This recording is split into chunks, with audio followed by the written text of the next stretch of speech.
ভোর হলে আর বিছেলে ছুটে ছুটে যায়, আব্দুল্লাহর ঘরে উঠে মিষ্টি খেজুর চায়। আল্লাহুম্মা আল্লাহুম্মা সাল্লি আলা, ঝরনা ঝরে যায়।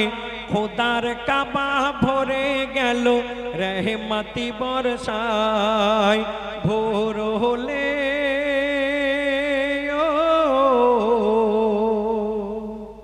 আমার নবী এই দুনিয়ার মধ্যে যখন এসেছিলেন, আপনারা অনেকে শুনেছেন, আমার নবী যখন মায়ের গর্ভে ছিল তখন আমার নবী যখন মায়ের গর্ভে ছিল তখন আব্বা দুনিয়া থেকে পর্দা নিয়েছিলেন, আমরা অনেকে শুনেছি। কিন্তু আমার নবী মা কবে দুনিয়া থেকে বিদায় নিয়েছিল, সেদিন কি ঘটেছিল শুনুন। একদিন আমার নবীর যখন বয়স ছিল মাত্র 6 বছর, তখন মায়ের কাছে আবদার করে গিয়ে একদিন বলেছিল, মা তুমি আমাকে বলো আমার আব্বা কোথায়। মায়ের কাছে যখন কান্নাকাটি করছে যে আমার বন্ধু বান্ধব সাথী তারা তো তার আব্বার সঙ্গে খেলা করে ঘুরে বেড়ায়, মা তুমি আমাকে বলো আমার আব্বা কোথায়। সেদিন কি ঘটেছিল আর কি হয় শুনুন। এতিম হয়ে এলো নবী, এলো নবী, এলো নবী, ও গো এতিম হয়ে এলো নবী। বাপের দেখা নাই, আব্বার দেখা নাই, আর মাকে বলে চলো মাগো আব্বার কাছে যাই। আর তখন মায় আমিনা কান্না চেপে, ও গো মায় আমিনা কান্না চেপে সঙ্গে নিয়ে যায়। আর দেখিয়ে কবর বলে রে তোর আব্বা এখানে ঘুমায়। ও গো দেখিয়ে কবর বলে রে তোর আব্বা এখানে ঘুমায়। আর কবর দেখে ব্যথা বুকে, ও গো কবর দেখে ব্যথা বুকে আমি না ছটকায়। আর খানিক দূরে মাথা ঘুরে মা জননী চির ঘুমিয়ে যায়। ও গো খানিক দূরে মাথা ঘুরে মা জননী চির ঘুমিয়ে যায়। আর বাপ মা মোরা মাসুম ছেলে,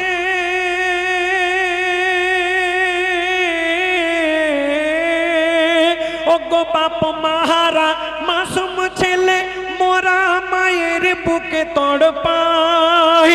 বন্ধুর তড়প দেখে আল্লাহ সেদিন নিজে যে তড়পায়, আল্লাহ নিজে যে তড়পায়। শুধু মহরম মাসে, ও গো মহরম মাসে মাতম যে হয় এ কথা ঠিক নয়। আব্দুল্লাহর কবরে ওদিন বড় মাতম হয়। ভোর হলে, ও গো ভোর হলে আর বিছেলে ছুটে ছুটে যায়।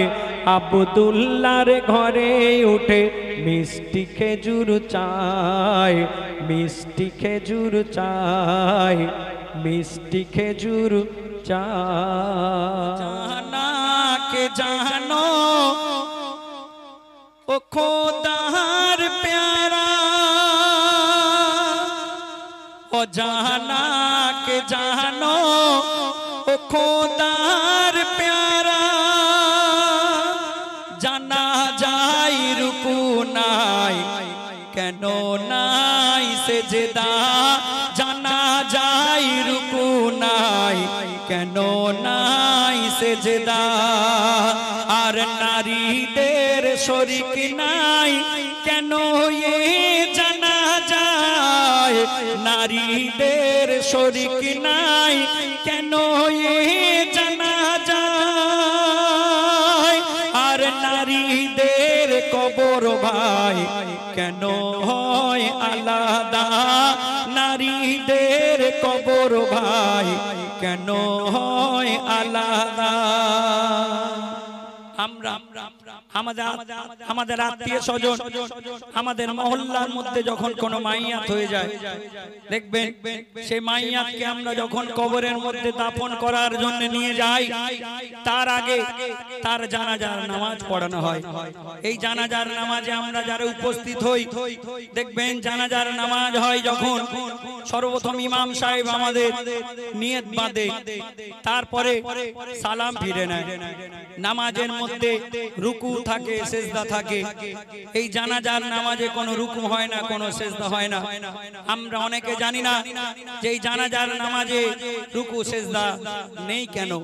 আমার লেখক লিখলেন, ওগো জানাজার মাইয়া যখন এসে যায়, আর জানাজা যখন শুরু হয়ে যায়, আর মাইয়াতের সামনে সেজদা যদি হয়, ওই ওগো মাইয়াতের সামনে সেজদা যদি হয়, তাহলে ওই সেজদা মাইয়াতকে করা হয়। তবে ওগো সেজদায় রুকুর নিয়ম যদি হতো, ওগো সেজদায় রুকুর নিয়ম যদি হতো, আর মাইয়াতের সাথে খোদার শিরক হতো, তাই জানা যায় এ বিধান দেয়নি গো ইসলাম, জানা যায় এ বিধান দেয়নি গো ইসলাম। সেজদার অধিকার শুধু আল্লাহর রহমান, সেজদার অধিকার শুধু আল্লাহর রহমান। ও জানা কে জানো ও খোদার প্যারা, জানা যায় রুকু নাই কেন নাই সেজদা। এই জানাজার নামাজ আমরা যারা পড়তে যাই, দেখবেন জানাজার নামাজ কিন্তু শুধুমাত্র পুরুষরা পড়ে। জানাজার নামাজে কোনো মেয়েদের শরীক হওয়া যাবে না, তার বাপ হোক আর মা হোক। মাইয়াতের জানাজার নামাজ শুধুমাত্র পুরুষরাই পড়বে। কিন্তু আমার নবীর জামানায় কিংবা তারও আগে জানাজার নামাজ কিন্তু পুরুষদের পাশাপাশি মেয়েরাও পড়তে পারত। এই নিয়মটা কবে থেকে বাতিল হলো আর কেন হলো, আমার লেখক লিখলো, শুনুন।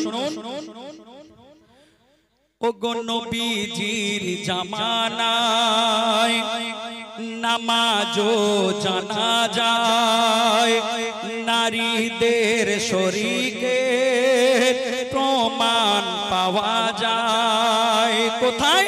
এক মসজিদের মাঠে, ওগো এক মসজিদের মাঠে, দেখো একে জানা যায় জননী আয়েশা সেখানে শরীকি হয়। কিন্তু তখন ওগো খলিফা ওমর তার জামানায়, ওগো খলিফা ওমর তার জামানায় এ নিয়ম তিনি বাতিল করে দেয়। কেন? নারী ও পুরুষের জমায়েতে জানা যায়, নারী ও পুরুষের জমায়েতে জানা যায়। ইজ্জত পর্দা লঙ্ঘন হয়ে যায়, ইজ্জত পর্দা লঙ্ঘন হয়ে যায়। মেয়েদের জানাজার নামাজ শরীক হওয়া যাবে না। শুধু তাই নয়, মেয়েদের খাটিয়া নিয়ে কবরস্থানের দিকে যাওয়া যাবে না। যদি কোনো মেয়ে মনে মনে ভাবে যে আমার বাপের লাশ আমি ঘাড়ে করে নিয়ে যাব খাটিয়া, না, মেয়েদের খাটিয়ার ধারে যাওয়া যাবে না, মেয়েদের কবরস্থানে যাওয়া যাবে না। টোটাল কাজটাই পুরুষরাই করবে। মেয়েদের কে এত বিধি নিষেধ কেন হলো? মাইয়াতের কাছে কেন যাওয়া যাবে না? আমার লেখক লিখলো, শুনুন। ও গো জানাজা ও লাশের পিছনে পিছনে নারীদের যাওয়া নিষেধ সেখানে, আর গোরস্থানে যাওয়া কিবা মাটি দেওয়া ইসলাম দেয়নি এ বিধান ফতোয়া। কেন? ও গো নারীরা যদি গোরস্থানে যেত, ও গো নারীরা যদি গোরস্থানে যেত, আর কান্না চিৎকারে এরা পর্দাহীন হতো।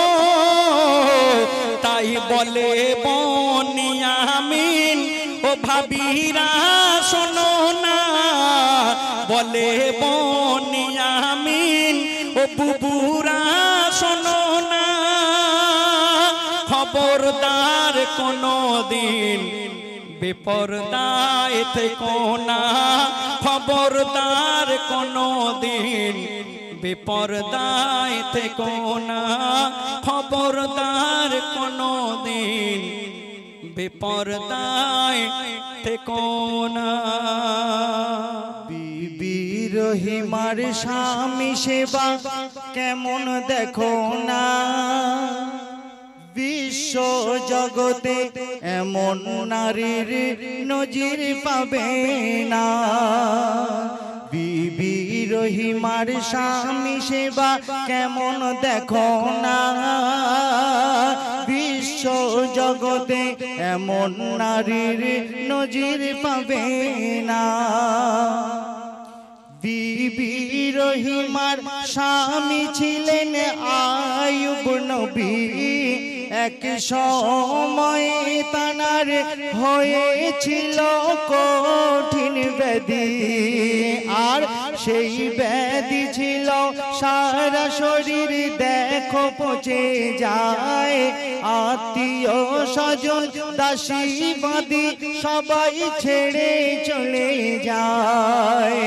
আর আয়ুব নবীজির আগের যারা বিবি ছিল, দুর্গন্ধে তারা বাপের বাড়ি পালিয়ে গেল, কিন্তু বিবি রহিমা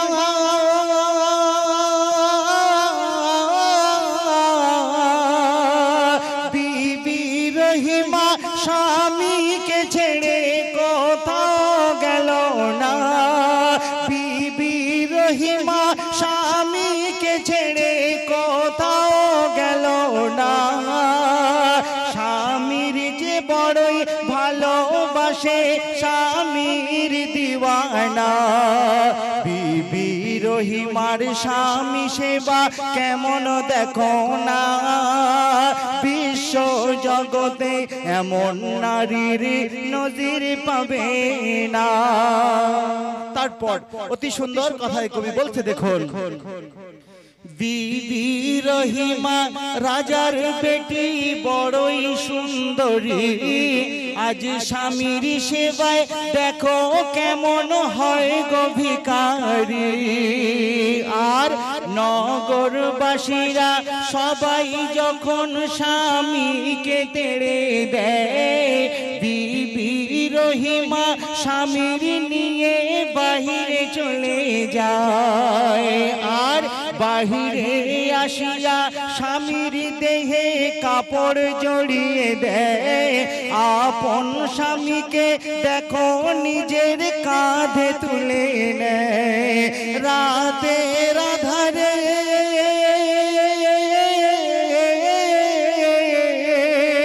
রাতের আধারে দেখো দুজন বনবাসে যায়, ধৈর্য ধরিয়া আল্লাহ পাকের ইবাদত করে যায়। বিবি রহিমার স্বামী সেবা কেমন দেখো না, বিশ্ব জগতে এমন নারীর নজির পাবে না। বিবি রহিমাকে আর স্বামীকে যখন গ্রাম থেকে তাড়িয়ে দিল, দেওয়ার পরে সেখানে একটা অনেক দূরে জঙ্গল, সেই জঙ্গলে কি করলো বিবি রহিমা 18 কিলোমিটার রাস্তা মানে কাঁধে করে বুকে করে নিয়ে জঙ্গলের মধ্যে চলে গেল। চলে যাওয়ার পরে খাবার কিছু নেই, তো গ্রামের মধ্যে উনি হেঁটে হেঁটে চলে এলো। আসার পরে যে কোনো ঝিয়ের কাজ করে, বাসন মেজে হোক, বাড়ির কোনো কাজ করে কিছু উপার্জন করে স্বামীর খাবার নিয়ে যাবে। সেখানে কি অবস্থা হচ্ছে দেখুন। স্বামীর শরীরের দুর্গন্ধ বিবি রহিমার, তাই গ্রামের মানুষ কাজ কর্ম দেয় না। তখন বিবি রহিমা সবাইকে অনুরোধ করিল, সারা শরীরে দুর্গন্ধ বলে পালিয়ে গেল। তখন বিবি রহিমার কাতর দেখে এক মহিলা কয়, তোমার মাথার ওই চুলগুলি কি বেচবে আমার? বলো যদি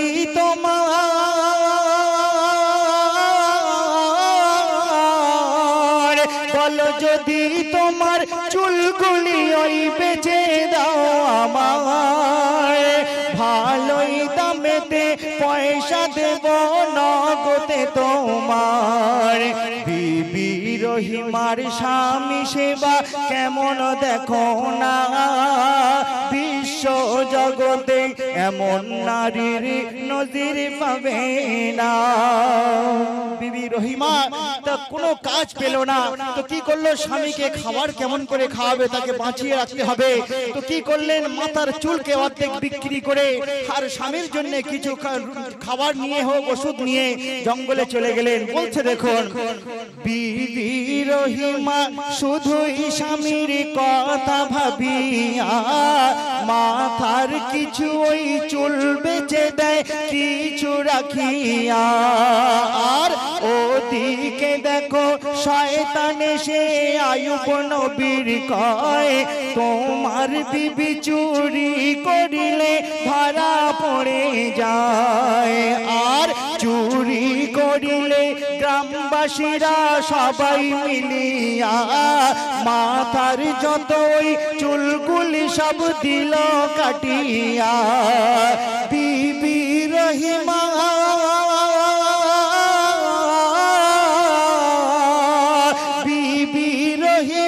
স্বামীর তরে ওষুধ কিনিয়া, বিবি রহিমা স্বামীর তরে ওষুধ কিনিয়া, দেরি না করে জলদি ঘরে এলো ফিরিয়া।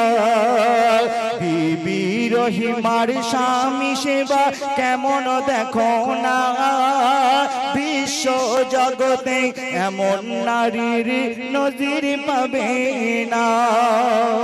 তো বিবি রহিমা স্বামীর জন্য ওষুধ পানি যখন তার কাছে যাচ্ছে, স্বামীর কাছে শয়তান তার আগে গিয়ে পৌঁছে গিয়ে বলছে, তোমার বিবি গ্রামের মধ্যে চুরি করেছে, গ্রামবাসীরা সবাই মিলে যুবক ছেলেরা তোমার বিবিকে মারধর করে মাথার চুলকে কেটে নিয়েছে। এই কথা বলার পরে হযরত আইয়ুব আলাইহিস সালাম চোখ দুটি তাকিয়ে আছে, কখন আমার বিবি আসবে, আর আমার বিবি কেন আমার জন্য চুরি করে করে আমাকে খাইয়ে দেয়, আমি একজন নবী, আমাকে কেন চুরি করা মাল খাওয়ায়। বলছে দেখুন, বিবি রহিমা ঘরে যখন ফিরে আসিল, আইয়ুব নবীজি বিবির মাথার দিকে চাহিল, আর শয়তানের কথা সত্যি হলো, মাথা যে নেড়া। বিবির প্রতি ওই আইয়ুব নবী উঠল রাগিয়া। বিবিকে বলছে, বলো কতদিন এমন ভাবে চুরি করিয়া আমার তরেতে ওষুধ পানি আনছো কিনিয়া। স্বামীর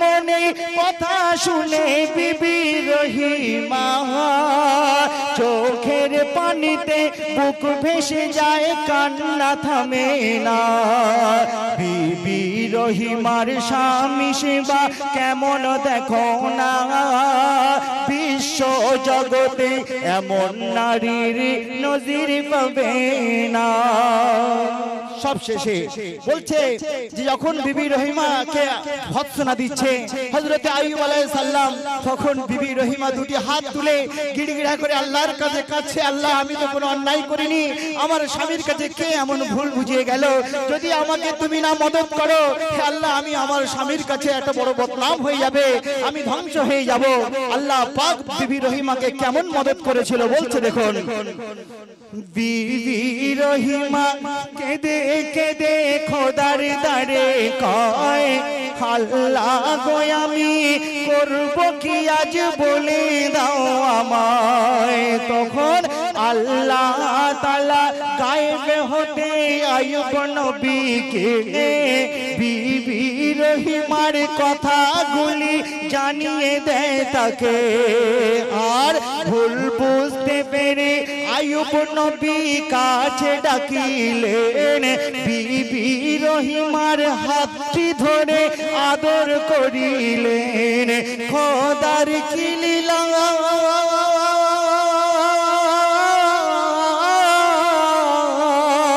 খোদার কি লীলা সেদিন হতে আইয়ুব নবীজির কুষ্ঠ ব্যাধি ওই দূর হয়ে যায় ভালো হয় শরীর বনি আমিনা যে লেখে এমন করুণ ঘটনা পরীক্ষায় যে খোদা তাআলারে ভুলে যেও না বিবি রহিমার স্বামী সেবা কেমন দেখো না বিশ্ব জগতে এমন নারীর নজির পাবে না